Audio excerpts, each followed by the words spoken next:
অনেক আগে, যখন আকাশ জমিন সব কিছু তৈরি হয়ে গিয়েছে, তখন আল্লাহ তাআলা ফেরেশতাদের বললেন, আমি পৃথিবীতে আমার একজন খলিফা বানাবো। ফেরেশতারা অবাক হয়ে বললেন, হে আমাদের রব, তুমি কি এমন কাউকে পৃথিবীতে পাঠাবে যে রক্তপাত ও বিশৃঙ্খলা সৃষ্টি করবে? আর আমরা তো সব সময় তোমার প্রশংসা ও পবিত্রতা ঘোষণা করে যাচ্ছি।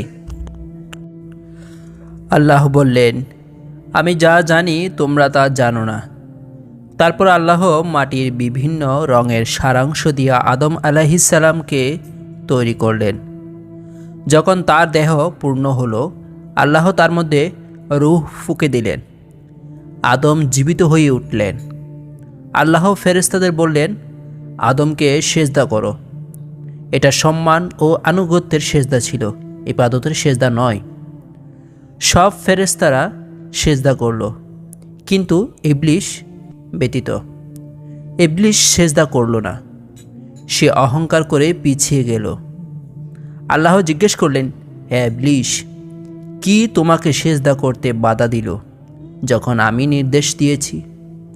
ইবলিস বলল, আমি তার চেয়ে উত্তম। তুমি আমাকে আগুন থেকে সৃষ্টি করেছ, আর তাকে মাটি থেকে সৃষ্টি করেছ। আল্লাহ বললেন, তাহলে নেমে যা এখান থেকে। এখানে তোমার অহংকার করার কোনো স্থান নেই। বেরিয়ে যা, তুই এখন অপমানিত ও লাঞ্ছিতদের অন্তর্ভুক্ত। ইবলিস তখন বলল, আমাকে কিয়ামতের দিন পর্যন্ত অবকাশ দাও। আল্লাহ বললেন, তোকে অবকাশ দেওয়া হলো। ইবলিস তখন শপথ করে বলল, আমি তোমার সোজা পথে তাদের জন্য বসে থাকব। আমি তাদের সামনে থেকে, পেছন থেকে, ডান বামে আক্রমণ করব, আর তুমি অধিকাংশকেই কৃতজ্ঞ পাবে না। এদিকে আল্লাহ আদম ও তার স্ত্রী হাওয়া আলাইহিসসালামকে জান্নাতে রাখলেন। বললেন, তোমরা দুজন জান্নাতে থাকো, যেখানে যা চাও খাও, শুধু এই গাছটার কাছে যেও না। যদি যাও তাহলে জালিমদের অন্তর্ভুক্ত হবে। কিন্তু ইবলিস তাদের কাছে এসে ফিস করে বলতে লাগলো, তোমাদের রব তোমাদের এই গাছ থেকে খেতে নিষেধ করেছেন কেন জানো?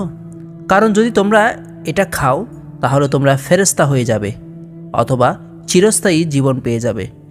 ইবলিসের কথায় প্রভাবিত হয়ে আদম ও হাওয়া সেই নিষিদ্ধ গাছের ফল খেয়ে ফেললেন। তৎক্ষণাৎ তাদের শরীর থেকে জান্নাতের পোশাক খুলে গেল।